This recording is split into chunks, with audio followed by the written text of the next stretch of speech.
Welcome to the Deep Dive.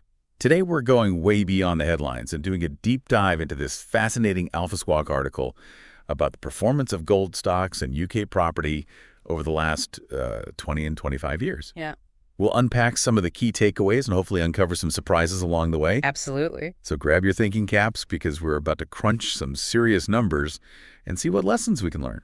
It's a treasure trove of data for sure. It compares gold with various stock indices like the FTSE 100, the S&P 500, even the UK housing market. Right. What we're trying to understand is how different investment choices would have played out over the long haul. And it's particularly interesting because those timeframes include some major market shakeups like the dot-com bubble bursting and the global financial crisis. I'm already intrigued. So how do they even approach this comparison? Did they just throw a bunch of numbers at us? Not quite. They used specific snapshots of index levels and gold prices from the years 2000, 2005, and 2025. Okay. This way we can compare how investments would have fared depending on when you hopped on board. Like, was 2000 right at the peak of the dot-com bubble a good time to buy stocks, or would you have been better off waiting until 2005 after the crash? The data holds some interesting answers. Okay, so timing is everything. Got it. Hmm. But with so many assets to cover, where do we even begin? Let's start with gold. The article calls it golden era, and for a good reason. Since 2000, the price of gold in US dollars has increased more than tenfold. Wait, tenfold. That's insane. What's driving that kind of growth? Well, there are a few factors at play. First, remember those periods of market uncertainty we mentioned. Yeah. Well, gold is often seen as a safe haven asset. When investors get nervous, they flock to gold, pushing up its price. So it's like a security blanket for your portfolio when things get rough. Makes sense. Exactly. And it's not just a US dollar phenomenon. For UK investors, it's even more dramatic. Yeah. Due to the weakening of the pound against the dollar, gold has increased in value by about 13 to 14 times in GBP terms since 2000. Wow, talk about a currency bonus. Yeah. So gold is shining bright, but how did the stock markets fare against this golden giant? It's a mixed bag. The U.S. stock market, as measured by the S&P 500, did remarkably well, especially when you factor in dividends. While still trailing gold, its performance was somewhat comparable in USD terms. Okay, so even though stocks didn't quite match gold's astronomical rise, they still held their own, especially in the U.S. But you mentioned dividends. How much of a difference do those really make? Dividends are a game changer, especially over long periods. Think of it like getting a little bonus on top of your stock's value each year. The S&P 500 showcases the power of compounding those dividends over time, but it's important to remember that not all stock markets were created equal. Right, I was just thinking about that. The U.S. market might be booming, but what about other parts of the world? Yeah, the article contrasts the S&P 500's performance with the UK's FTSE 100 and the Euro Stoxx 50, and those significantly lagged behind even with dividends considered. So a U.S.-centric portfolio would have been the place to be over the past 25 years.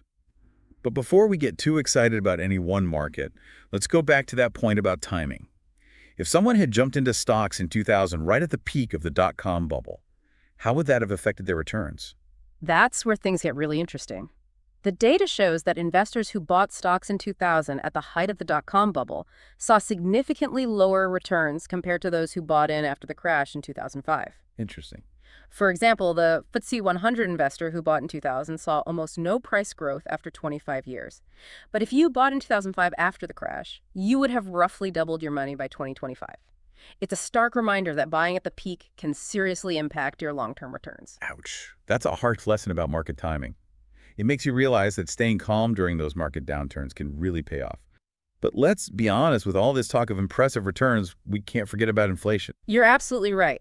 Inflation is the silent killer of returns. A 100% gain over 25 years might sound fantastic, but that shrinks considerably once you factor in how much purchasing power you've actually lost due to inflation. That's why it's crucial to consider real returns, meaning returns adjusted for inflation. All right, so how do our contenders stack up against inflation's relentless march? Does gold still hold its luster? Even after adjusting for inflation, gold shines brightly. Its price in 2025 is about 5 to 7 times its 2000 level, depending on the currency. That's remarkable resilience. On the other hand, UK equities really struggled to beat inflation. The FTSE 100, even with dividends reinvested, only achieved a modest real gain of about 34% over 25 years. Wow. So gold truly is a safe haven, even against inflation's erosive power. But this brings us to another fascinating wrinkle in this whole investment saga, currency fluctuations. AlphaSquawk reminds us that currencies can significantly impact returns, especially for investors holding assets in different currencies. It adds another layer of complexity, doesn't it? The British pound, for instance, weakened significantly against the US dollar over the past 25 years. That means UK investors holding USD-denominated assets like US stocks or gold saw their returns amplified by the currency gain. It's like a hidden bonus on top of their investment gains. That's a nice bonus to have. But it also highlights the potential downside for investors who put all their eggs in one currency basket. They could miss out on those currency-driven gains. Exactly. The article underscores this by comparing the pound's performance to the euro, which remained relatively stable against the dollar. This means Eurozone investors didn't get that same currency boost from US assets, and their overall underperformance was largely due to weakness in European markets, not currency effects. So diversifying across different currencies could be a smart move to capture potential gains and manage risks. Yeah. But we've talked a lot about stocks and gold. What about that classic investment UK property? Ah, yes. The brick and mortar over the full 25 years from 1999 to 2025, UK housing prices nearly doubled in real terms. Not bad, especially compared to the FTSE 100 struggles. So, a win for the property enthusiasts. But wasn't there something about the choice of starting point affecting the returns? You have a sharp memory. When you shorten the time frame to 2005 to 2025, the picture changes dramatically. Remember, 2005 was after a property market correction over those 20 years. Real gains in UK housing were minimal, a mere 2%. Wow. Barely beating inflation. So while UK housing performed well over the longer 25-year period, it seems that timing played a crucial role in those returns.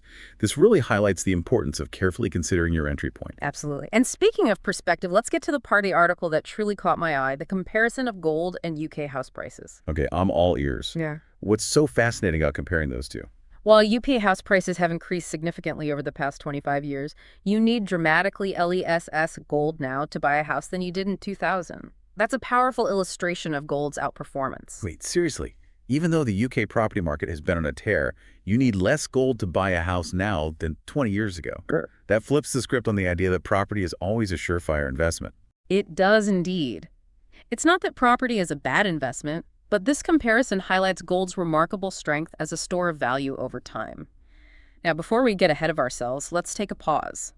We've covered a lot of ground already. Gold's impressive rise, the mixed performance of stock markets, the impact of dividends, inflation, and currency fluctuations, and even the surprising story of UK housing. It's a lot to digest. We've journeyed through market highs and lows, uncovering hidden gems of information along the way. But this deep dive is just getting started. In the next part, we'll delve even deeper into the data, to breaking down the numbers and exploring the key takeaways from AlphaSquawk's analysis. So stay tuned because we're about to unlock even more insights. Welcome back to the deep dive. We're ready to dig even deeper into the data. In the last part, we uncovered some surprising trends in gold stock markets and UK property. But I'm curious, where do we go from here? How do we make sense of it all? That's where AlphaSquawk's handy summary table comes in. It's like a cheat sheet for understanding the key takeaways from the last 25 years of investment performance. A cheat sheet for investors. Yeah. Sign me up. What's the first lesson on this cheat sheet? One of the biggest takeaways is the power of dividends, especially for U.S. stock investors. While the S&P 500's performance was impressive on its own, adding in those reinvested dividends really supercharges the returns. We're talking about a real return of roughly 262% over 25 years. That's the magic of compounding at work. Wow, 262%. That's a huge difference. Dividends might seem like small potatoes in the short term, but over time they can really make a big impact. Exactly. And this table also emphasizes how important it is to consider inflation when evaluating investments. Remember the FTSE 100? Yeah. Its price growth barely kept pace with inflation, meaning investors who didn't reinvest their dividends actually saw a real loss. It's a sobering reminder that inflation can silently chip away at your returns if you're not careful. Right. And speaking of global perspectives, the table also reminds us that currency fluctuations can play a huge role, especially for international investors. Oh, right. We talked about how the weakening pound gave UK investors a nice boost on their US dollar holdings. Exactly. That currency movement acted like a bonus return on top of their investment gains. So if you're investing globally, understanding how currencies can impact returns is essential. It's like another piece of the puzzle, another layer of complexity to consider. This cheat sheet is really helpful in pulling all these insights together. But I noticed the table also highlights some differences within the UK market itself. The FTSE 250, which tracks mid-sized companies, seems to have outperformed the larger FTSE 100. You're right. The FTSE 250, which focuses on more domestically oriented UK companies, did significantly better than its larger counterpart, which is heavily weighted towards multinational companies. So does that mean smaller is better when it comes to UK investments? Not necessarily, but it does suggest that understanding the composition of an index is crucial. What kinds of companies does it include? What sectors are they in? How are their growth prospects? These are all things to consider before investing. It's like being a detective, trying to piece together the clues to see the bigger picture. But I'm still thinking about that mind-blowing comparison between gold and UK house prices. It's crazy to think you need less gold now to buy a house than you did 20 years ago, even though house prices have gone up so much. It really challenges our assumptions about what a safe or valuable asset is, doesn't it? Even though UK house prices have risen considerably over the past 25 years, gold's price appreciation has been even more phenomenal. It's almost like gold has time-traveled back to when houses were more affordable. But does this mean everyone should ditch property and invest in gold instead? Not so fast. It's important to remember that past performance doesn't guarantee future results. Real estate still plays a vital role in a diversified portfolio. But this comparison certainly highlights the remarkable strength of gold as a store of value over time. It makes you think about those traditional investment ideas we often hear, like property is always a good investment. Maybe we need to challenge those assumptions more often. That's the beauty of data like this. It encourages us to question conventional wisdom and rethink our assumptions. Okay, so we've analyzed gold stocks and UK property. We've unpacked the power of dividends, the impact of inflation, and the role of currency fluctuations. It's been a fascinating journey through 25 years of investment data full of twists and turns. And we're not done yet. In the final part of this deep dive, we'll bring all these findings together and explore what they mean for investors today. How can we apply these lessons to our own portfolios? What strategies should we be thinking about for the future? I can't wait to hear your insights. This deep dive has already given me so much to think about. Welcome back to the deep dive. We've journeyed through 25 years of investment data, uncovering some fascinating trends and challenging conventional wisdom along the way. We've seen how gold defied expectations, stock markets delivered a mixed bag of returns, and UK property surprised us with its dependence on timing. It's been a whirlwind of information, but I'm eager to bring it all together. What does this deep dive into the past tell us about navigating the investment landscape today? The key is to use this historical data as a lens to sharpen our decision-making for the future. We've seen how seemingly safe assets can underperform and how those often perceived as risky can deliver outstanding returns. So there's no magic formula, no guaranteed winner. It's about understanding the nuances and adapting to the ever-changing market dynamics. Precisely. Your ideal investment strategy depends on your individual goals, risk tolerance, and time horizon. But the insights from this AlphaSquawk article can guide us as we ask ourselves some critical questions. Okay, let's get practical. What are those key questions listeners should be pondering after this deep dive? First and foremost, how are you approaching diversification?